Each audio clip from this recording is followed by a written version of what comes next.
Looks like we've reached the end. This is the place? There should not be any other hidden spaces in the vicinity. The path sure had some twists and turns, but it turns out that this place isn't actually that big.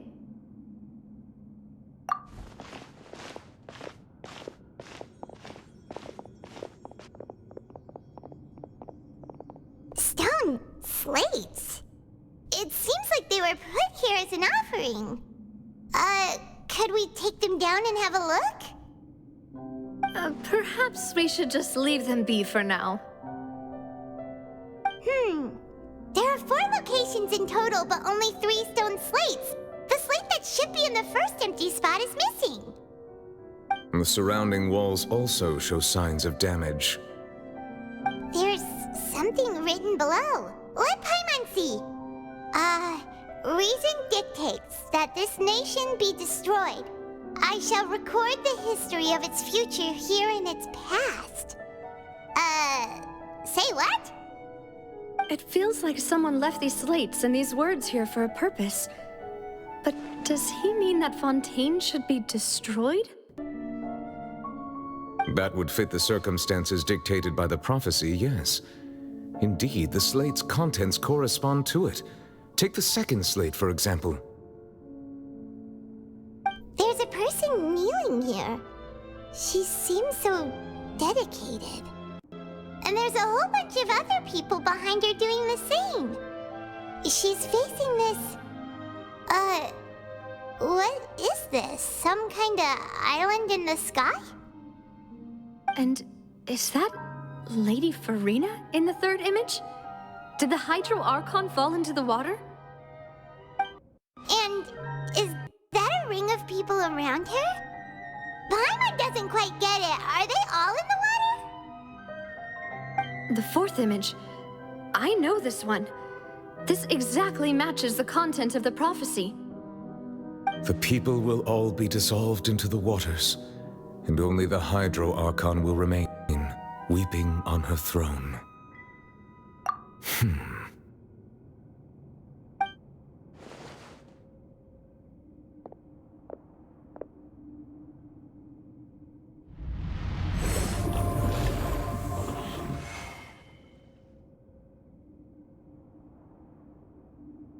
More information should be hidden in these slates, but I fear I cannot easily uncover it, most likely due to us missing the first slate. I am very sorry. Don't blame yourself, Monsieur Neuvillette. Deciphering ancient stone slates isn't one of your duties. Ooh, Paimon's getting the chills just looking at these slates. This says that it's the history of the future, right? That means the prophecy's sure to come true. I really hope it doesn't mean that. Still, Paimon feels like these images are kind of weird when you look at them together.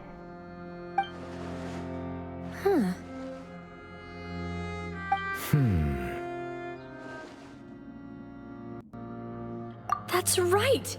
If the images are in chronological order, shouldn't the fourth, the waters drowning Fontaine, come before the third, where the Hydro Archon herself falls into the water? And yet the order is reversed here.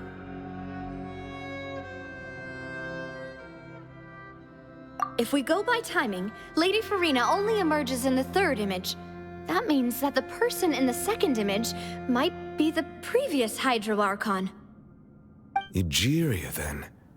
I had never met her, but her appearance here does match the records. The previous Archon kneeling before the floating island in the skies, as if confessing a sin. Did she herself commit that sin? And if not, why would she be in such a posture? Also, I'm still wondering why these ancient stone slates are here at all. Judging from their contents, could this place be the origin of the prophecy? Does that mean that someone, or some people, once saw these slates? But who would have created these slates and left these words here? It seems that any further clues will have to come from Farina. In that case, there's no time to lose. There's nothing else to be gained here, so let's head back first. Yeah, we better get somewhere safe for now.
Let's split up here. I'm going to check on what's happening with the Spina. You know how it is. There's some things you just need to be there for yourself. You still have energy for that, Navia? Paimon's already beat. Just head back to the Fleuve Cendre and have a rest then. Thanks for keeping me company all this time. I'll depart as well. Thanks for your hard work today. Rest well, everyone. Traveler, I will go talk to Farina tomorrow morning to ask about the stone slates. I'm sure that you're concerned about this matter as well. If you have time, drop by my office. I will share the results of our discussion with you. Are you really gonna talk to her about this directly? Will that be a problem? Paimon's getting a little scared now that it's come to this. She has long been harboring secrets and will not give them up easily, which makes it all the more my duty to ensure that she understands the present situation. All right, we'll leave it in your hands then. You're probably the best person to talk to her anyway. I will be carefully considering my words tonight. Traveler, Paimon, our safe house at the Fleuve Cendre is always open to you, as ever. So please don't think you're an imposition. All right. I'll be on my way then.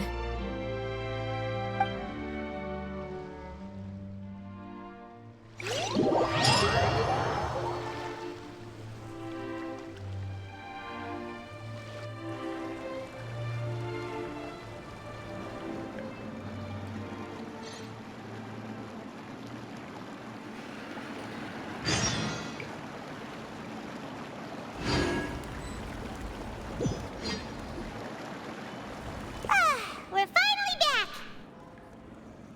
Welcome back. We've got a special menu prepared for you two tonight. Yay! And there's good food too! Navi, no, the boss is the best. Ooh, desserts! Nice! These are all Paimon's! Paimon's already starting to forget what happened today.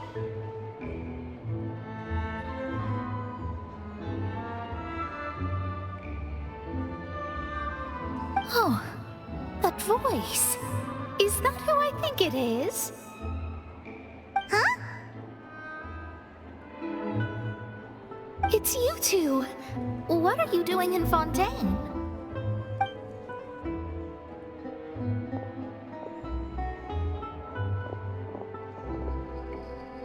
Mona?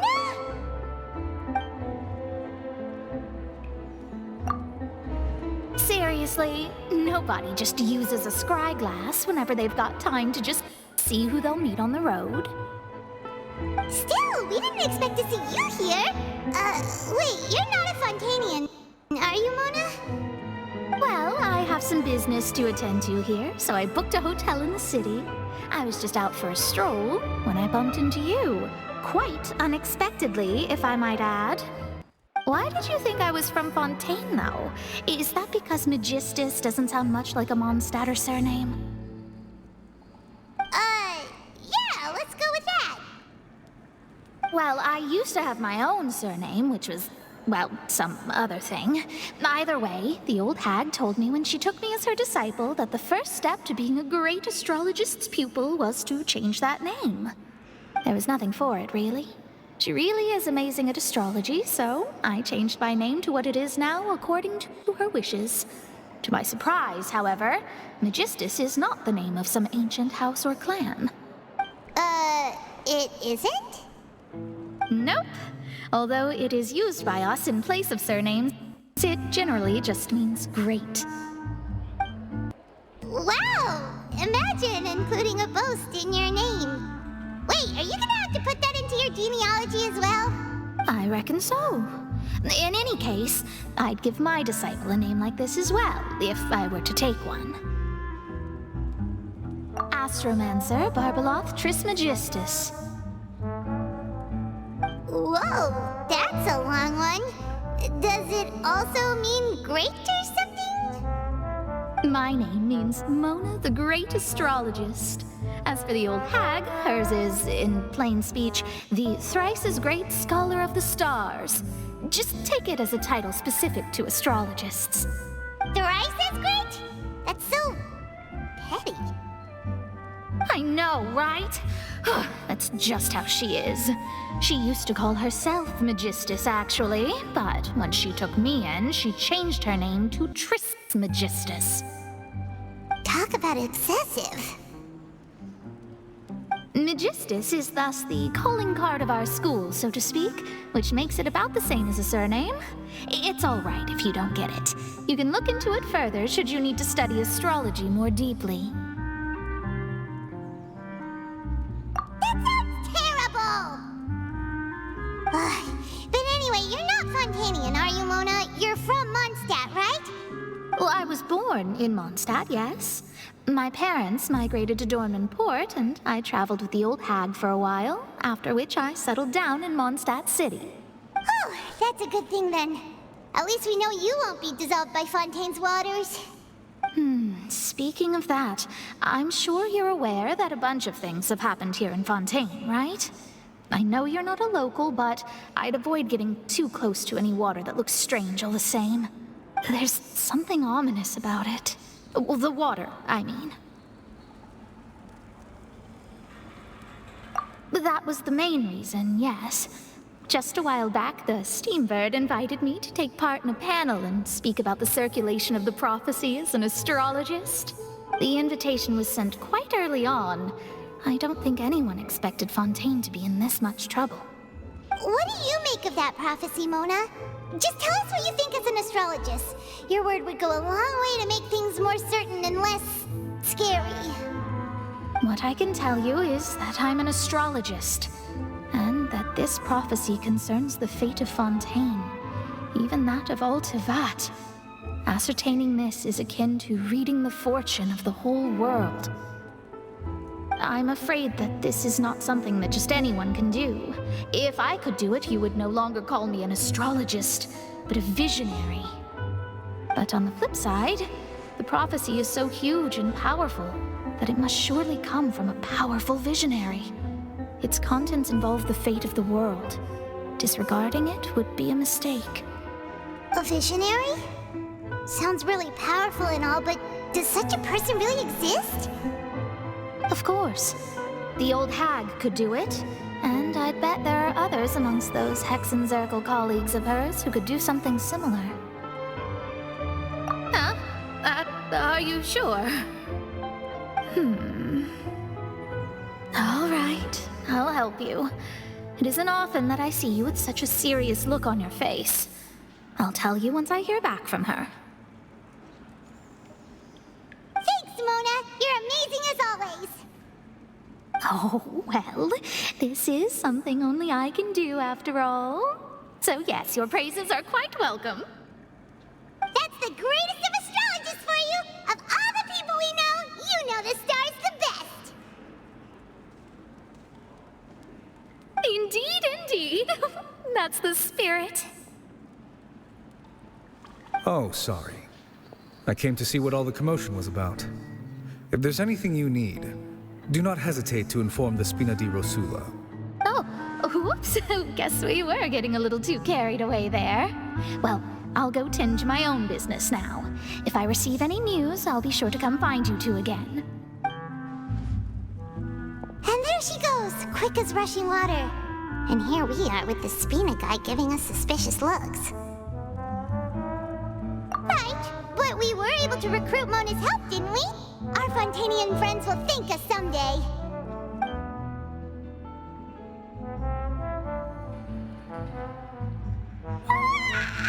Good morning. To be honest, Paimon's still feeling kind of sleepy. But it's time to get up, Traveler. We agreed to go see Neuvillette, so let's pack it up and get going.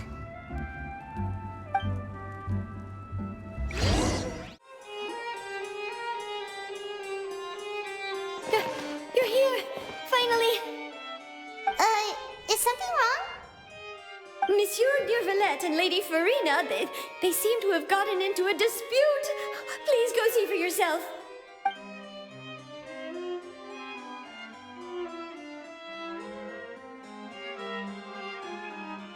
Like I said, I've already explained everything. And yet the problem has not been properly solved. There is little space for excuses between us. It is not my intention to offend you, but please tell me where you stand. You are the Hydro Archon Focalor, are you not? Look at this. This is a list of the victims from the recent Poisson incident.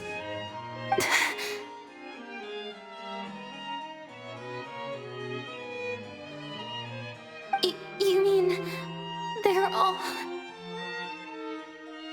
We did not arrive in time to avert this disaster, and I will not have it happen again.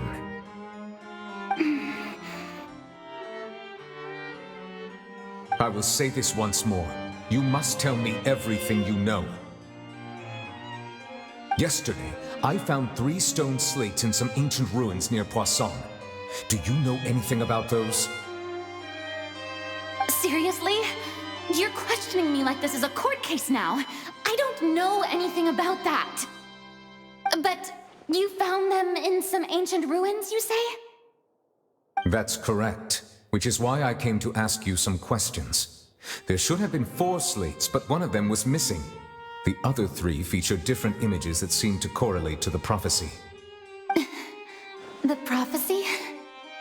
The second of these slates depicts the previous Hydro Archon Egeria kneeling before a floating island in the sky, as if confessing something. Do you know nothing of this either? I don't. I've never seen such slates. I'll ask you again. Do you really have no information regarding the previous Archon? My deciphering of the slates indicates that the Hydro Archon Egeria once had to confess to, or apologize for, a certain sin. If anyone would know about it, it should be you. All gods don't have the same secrets, you know. She was herself and I'm me. Is it really so strange that I know nothing?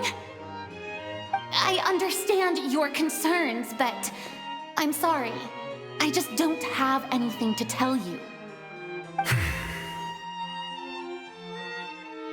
Forgive me for saying this now, Lady Farina, but I have long known of your various secret investigations into certain matters. There are several indications that you have been investigating the prophecy on the sly. This is not strange in itself, considering that you are the Hydro Archon. But it is strange that you should also claim to not know any of Egeria's secrets, as well as do nothing following your inquiries. You have never been as superficial as you have presented yourself to be, nor are you a fool.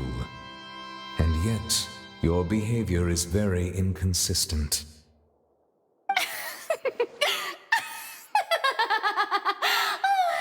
So you've been watching me all this time, have you? I didn't think you were that type. You... Well, since you know about my secret investigations, then you should know I'm actually working to take care of it. There's no point questioning or suspecting me.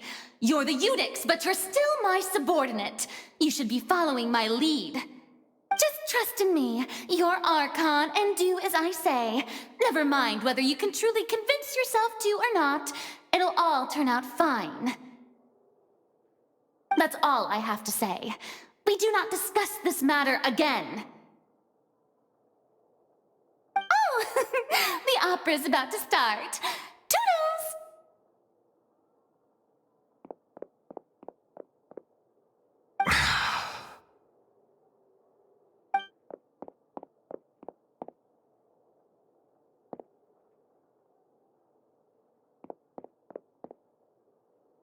Did Farina not notice us standing by the door? Wonder what's up with her. She was smiling. Huh. She didn't seem in the mood to care if we were listening in or not. I assume you've been outside for a while now? Oh, you noticed. Seems Farina didn't even realize we were here. She was in a great panic, though I cannot discern the reason. Our discussion reached impasses time and again, a state of affairs that we cannot allow to continue. Still, I do not understand. Dialogue is the basis for understanding, so why did she keep refusing to engage? Everyone in her inner circle has noticed that she is hiding some secret. The issue is her attitude. I fear that she will not reveal anything unless absolutely forced to. We may have to create a situation in which she will have no choice but to speak. Oh? Like what? Normally, people will only reveal the truth when standing trial.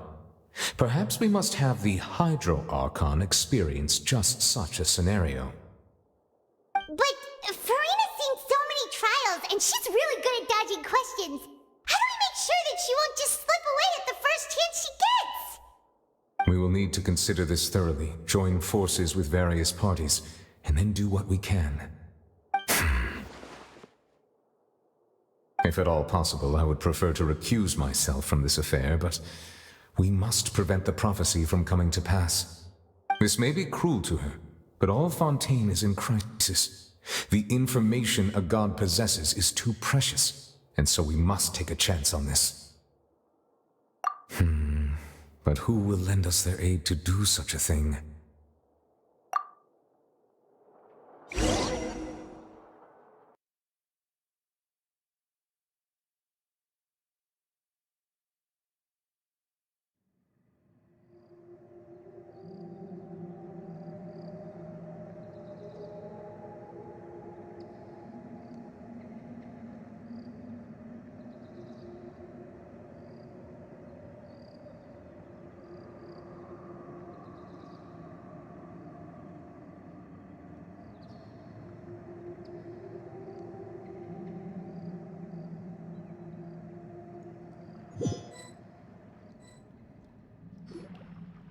Well, that's everyone, huh?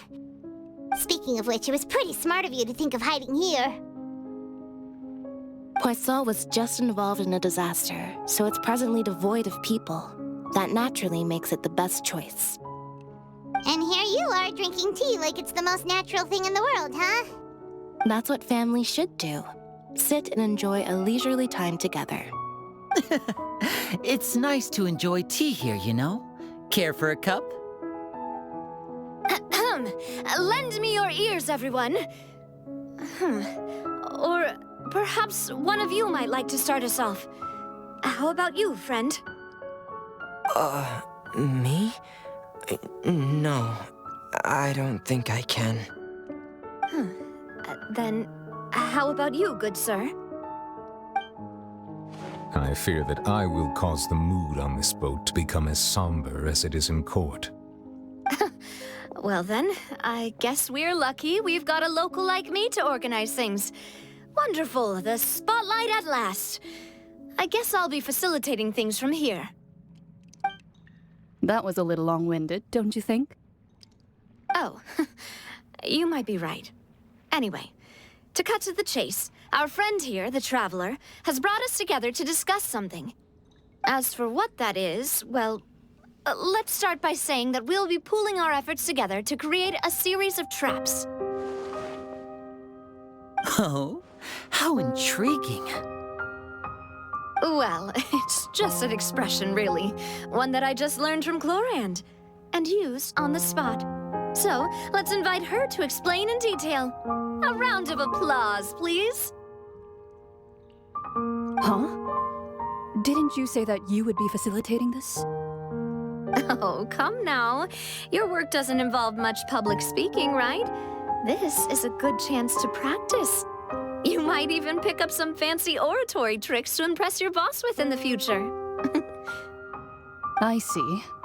And what does my boss say? He is glad that you consider him your boss. Do go on.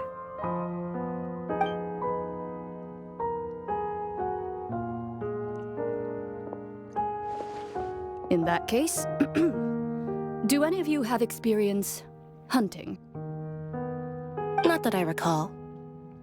Fremine and I once used a wooden stick in a basket to catch wild rabbits when we were younger.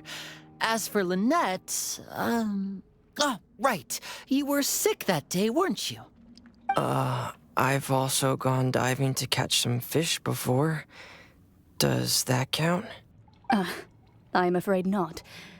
You may or may not have heard, but Fontaine once played host to a group known as the Marechaussee Hunters.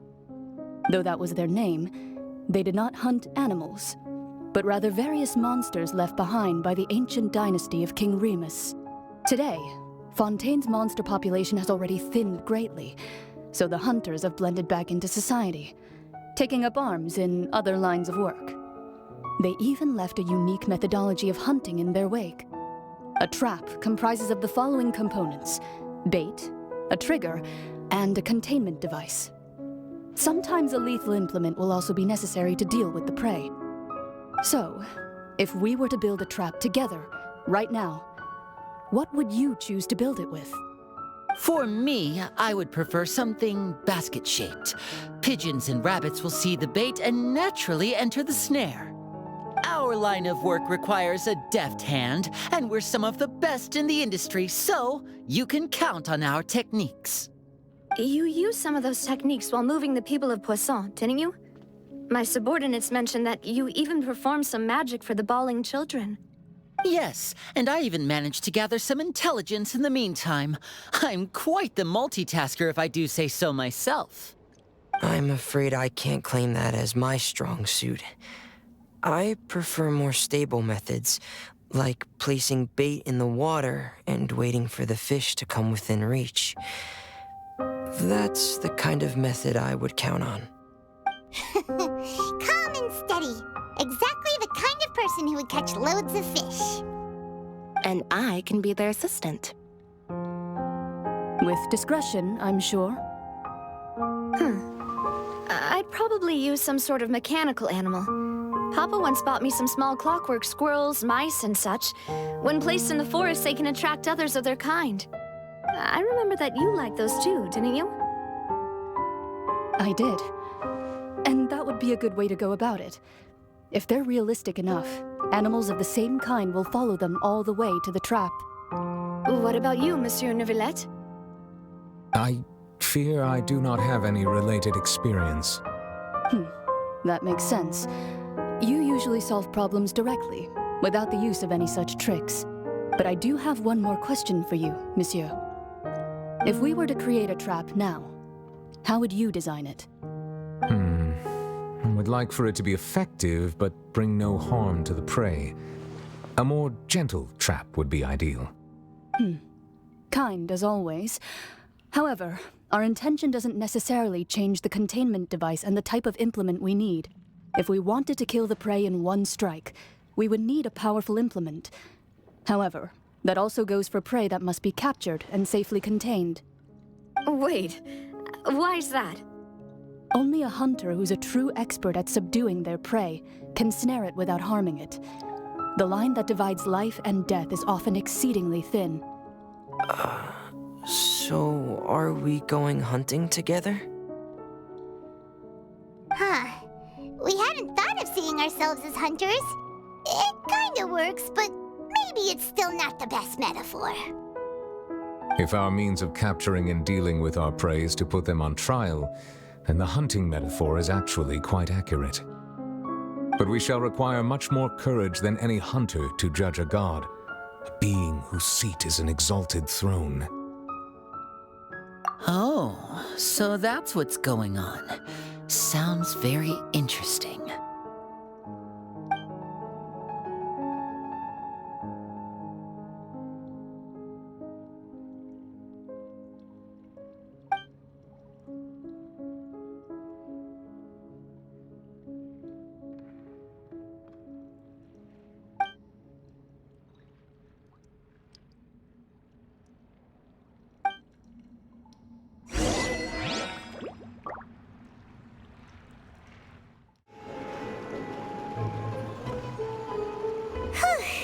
It's been a tough few days, hasn't it?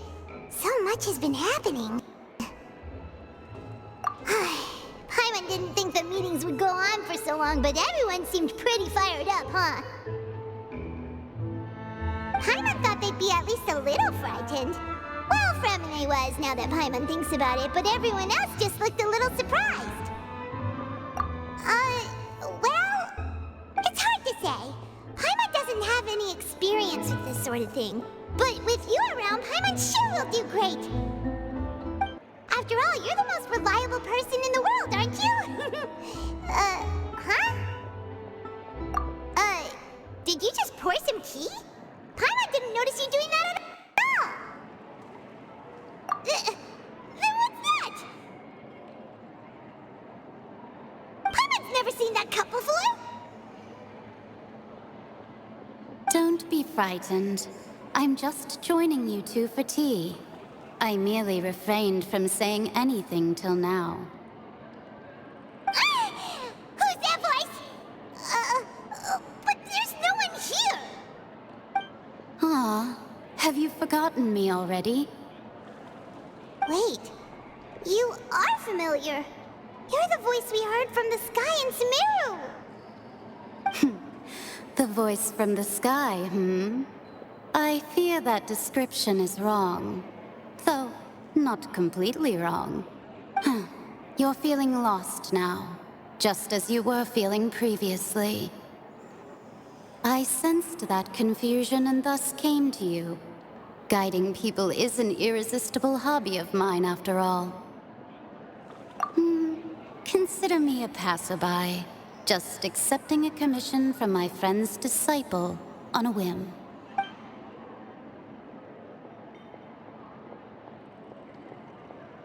The prophecy. Yes, what has been prophesied will be fulfilled. You may view such things as the history of the future. What? Then is there any way we can stop it? I believe you have witnessed a failed attempt with your own eyes. Can everything in Tevat so easily be changed? Ah, so you've caught on. Just as prophecies are usually only the future as seen from the perspectives of the gods, could things be happening in hidden corners where the gods' gaze does not fall? Are the things that you shall see different from the fate that the gods perceive?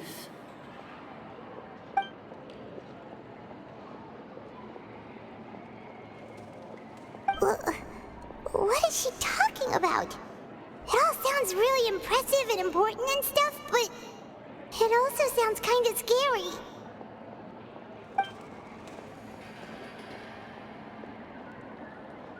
I believe that you understand, right? Some things are insignificant, but others you must reach out to change. Ultimately, fate shall serve as your only guide, no matter what will happen in Tevat's future.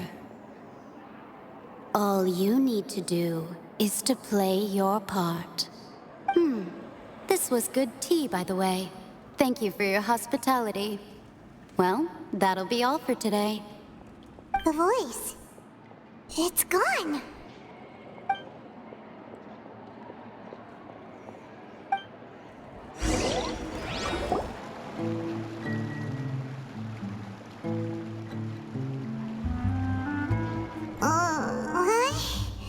I want to hear someone talking. All right, coming. Hey, it's you who's getting lazy, okay? Well, I see I've walked in on some lively banter. Luna! Fine, just fine. I went to take part in that Steambird panel. It turned out to be more interesting than I expected. Not all Fontainians are pessimistic about this. One journalist mentioned that sitting around and waiting for the end to come would be wrong, and that they should make their own rescue preparations. I agreed, so we had a brief chat with her. Did she have pink hair by any chance? Why, yes, it was Charlotte. I assume you've heard of her, no? That daredevil journalist?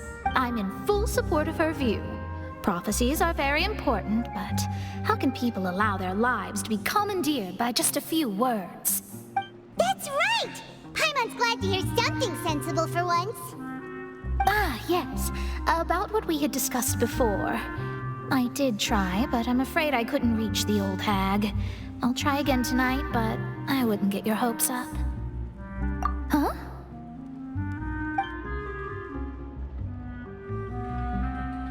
Goodness gracious. Are you serious? She said that even the god's gaze has blind spots. Pretty bold if you ask Paimon. Most people would believe the gods to be all-knowing, right? The Hexen Circle members are certainly anything but ordinary. As for the mage named N, the old hag has mentioned her a few times. She said that N's sense of direction is incredible, and that she loves guiding those who are lost. But I've never met her, and if she were still alive, she'd be... well, suffice it to say that the hag's at least a few hundred now, and N's been around for longer than that. Whoa. The Hexen Circle sounds like a scary group. But they must really stay in shape to live so long. Their abilities alone are pretty terrifying. If she came to see you personally, then the problem you're facing must truly be of great importance. Well, it's not like Paimon could understand anything she said. Yes, she was quite cryptic, but I suspect she means that there is still a way to turn things around. She didn't say when or what that would be, though, so... perhaps it is something that you cannot know right now.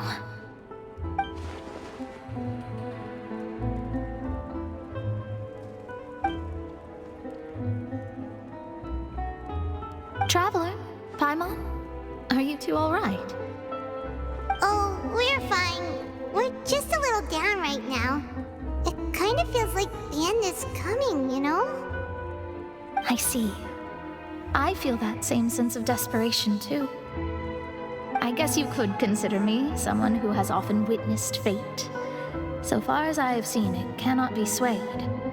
But even so, I still hope for and believe in miracles.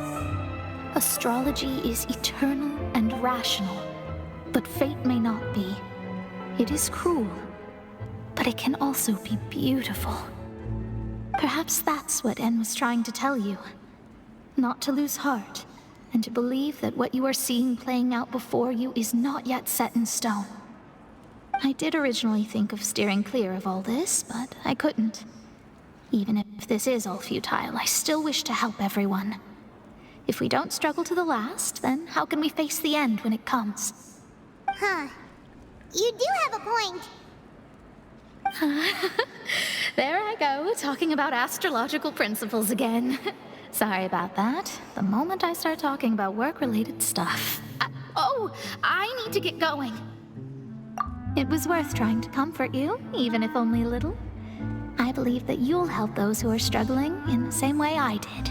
I suppose that might be why we always seem to meet by coincidence.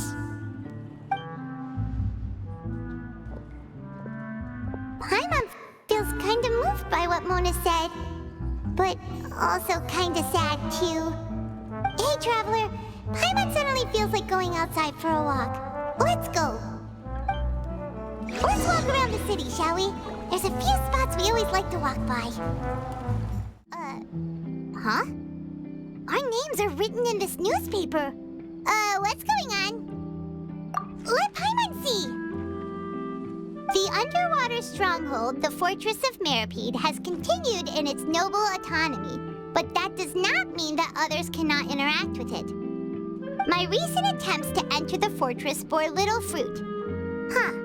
Guess Charlotte still hasn't given up on that.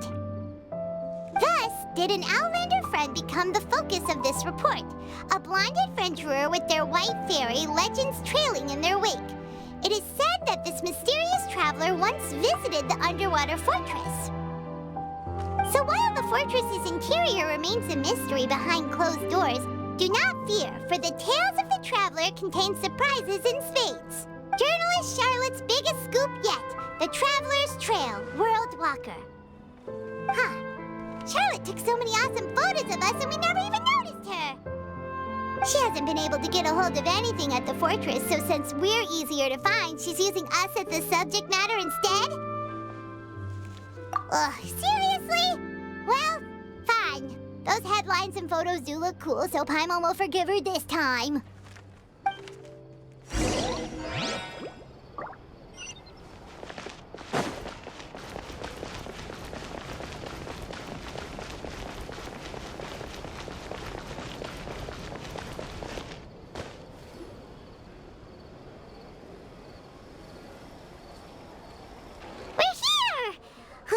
Paimon's hungry. Should we go in and get something to eat?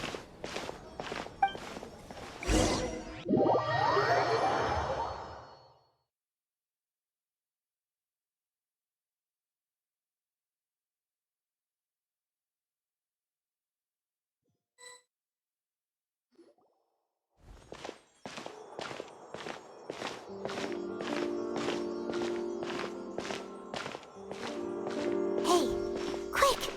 Look! That's the limited edition, only 16 slices a day cake! It was so delicious the last time we tried it. Despite the tense situation we were in, let's give it another go. I'm sure it'll be great. One slice of cake, please. Someone showed up after all.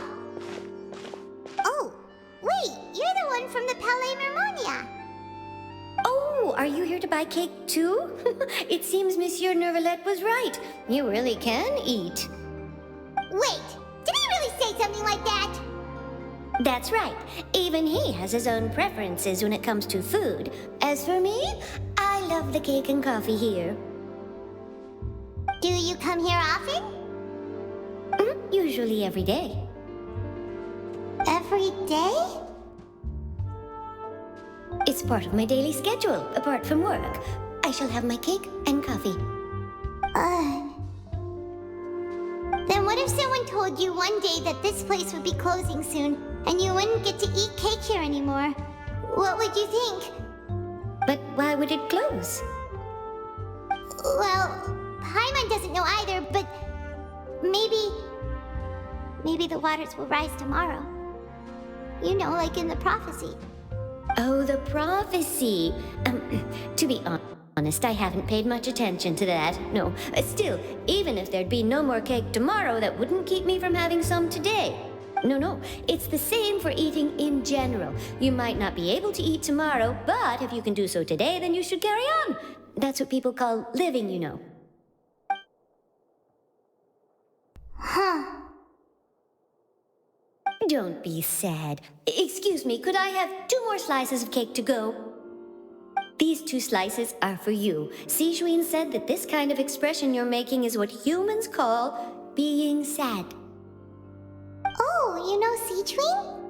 I sure do. She was born before me, and she sometimes comes to the surface to teach us things about humans. She said that humans are creatures that are saddened easily, yes, and you can only lift their spirits by feeding them delicious food. So please try the cakes here. I've got something else to do, so I'll be going now. You two try to stay in a good mood after eating, all right? Bye.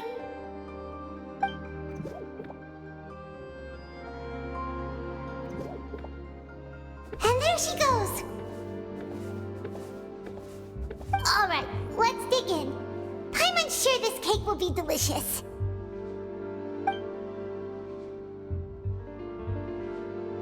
It's more delicious than last time, and the flavor gets even better with a sip of tea. It sure would be nice if we could come again tomorrow. Sure would be nice if we could always eat delicious food here.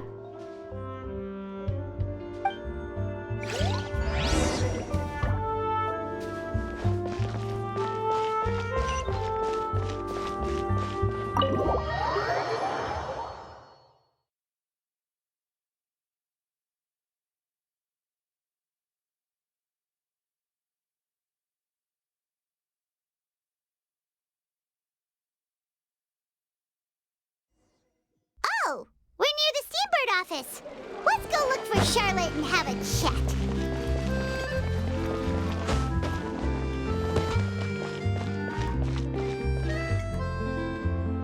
Wow! If it isn't the Traveler and Paimon! Oh, have you seen the article I wrote about you? Ha! You've got some nerve! You just used us to make some quick mora! Oh, you needn't worry about that. I heard that you were in Poisson some time back, so I sent you a letter to discuss just that. It appears you didn't receive it, though. It's all right, though. I've set aside the amount intended for you. I've even set the table with some food.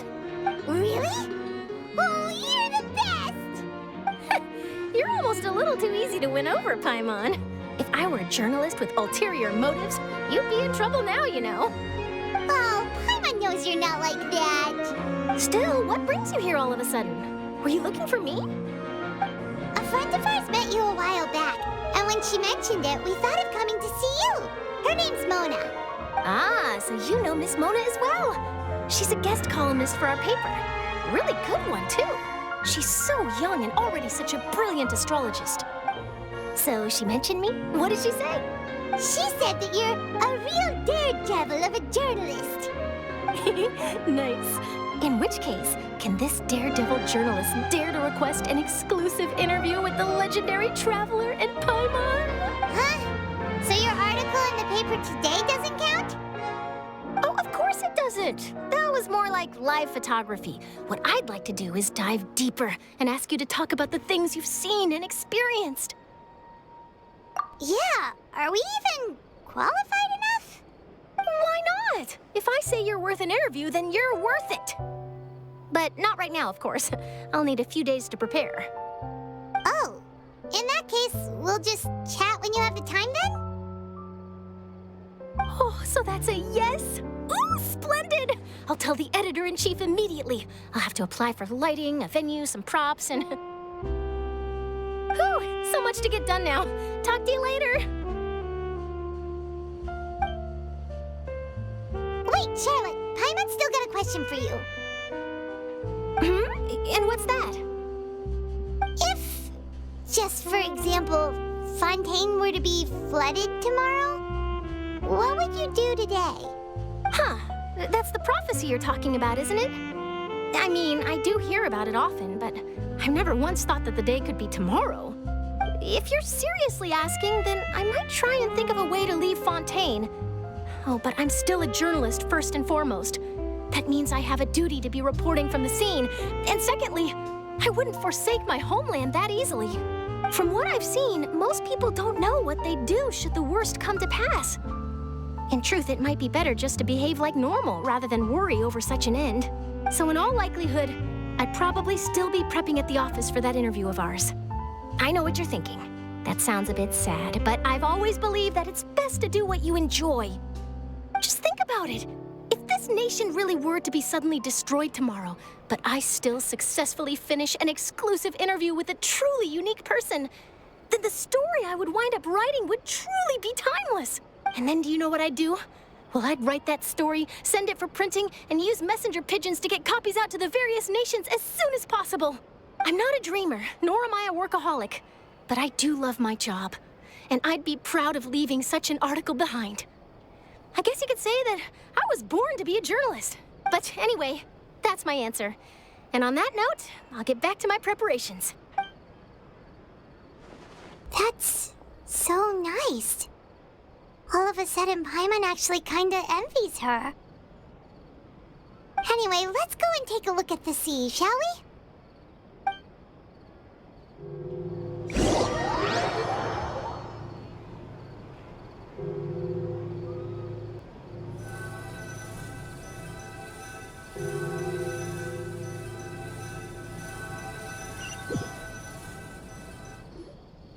The sea breeze and scenery can be a pretty soothing combo, huh? Paimon's been thinking. If it wasn't Fontaine, but all of Teyvat that would be destroyed tomorrow, where would we go and what would we do? No, Paimon should ask, if you could choose, what would you like to do?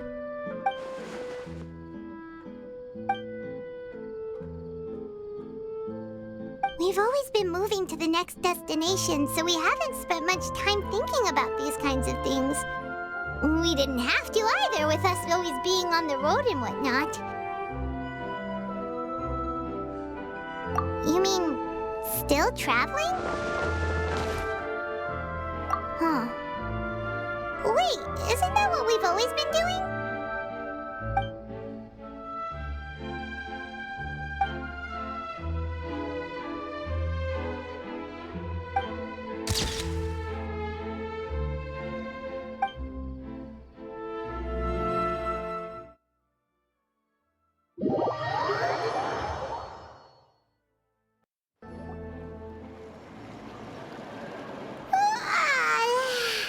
Feels like you'll grow mold if you stay here long enough. But it's still better than the Fortress of Meropide, that's for sure. It's not only damp there, but salty too. Ah, so the two of you are still here. Wonderful. Oh, you're from the Palais Mermonia, aren't you? Yes, I'm Isadora. Monsieur Nervillet sent me to look for you two before. I heard that afterward you went to the Fortress of Meropide. Not at all. I'm well aware that you're friends of his. Actually, I'm here to pass along a message from him. Yes, inside the Opera House. The Maréchaussée Phantom has declared the incident a small-scale riot. A riot? Well, that said, I don't personally think it was that serious. Lady Farina was watching a performance at the Opera House, and while she was resting during an intermission, some other audience members suddenly started harassing her, loudly accusing her of doing nothing about the prophecy crisis. And before she could respond, others started to join in. The crowd continued to grow, and protests against the Hydro Archon started to break out. So people have started to put the blame on Farina. Guess they finally found an outlet for the pressure they've been under due to the prophecy. I agree. People will naturally rely on gods, as is customary. But the moment people feel threatened, gods are also the first to be blamed. So what happened after that? Is Farina okay? Seeing that the situation was spiraling out of control and that further argument was pointless, she claimed that she'd gotten tired of this and left in a hurry. The Marechaussee Phantom had their hands full maintaining order and did not catch where Lady Farina had gone. Only when things had stabilized did we realize that she had gone missing. So, you mean she's still missing? That's right. The Marechaussee has dispatched many people to search for her, but we don't have any leads yet. That said, I don't think there's much to worry about. She is a god after all. Even if she were to fall into the hands of rioters, what could ordinary people do to her? Good. Monsieur Nervillet sent me to tell you about the situation, but he didn't say anything else. Don't worry, this is more than enough to go on. Thanks for keeping us informed. Ah, is that so? Well, all right then. In that case, you two take care. I'll be heading back to the Palais now.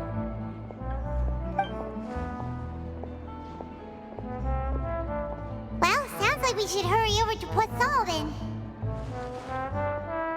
If we know Farina, she won't try to fix things in this situation. Instead, she'll look for a place to wait out the heat. And, as we also know, she may be loud and dramatic, but she doesn't have a heart of stone. When Nervillet was talking to her in the Palais Mermonia, and she heard about Poisson, she couldn't hide her sadness and remorse. It would be hard for her to ignore being accused by the public today. Paimon thinks Farina's probably taken the opportunity to slip away to Poisson and try to relieve the sense of guilt that she's feeling. Huh! Well, what do you think? Paimon knows the answer, of course, but Paimon can do the analysis to back it up, too. Cool, huh? In that case, there's not a moment to lose. Poisson, here we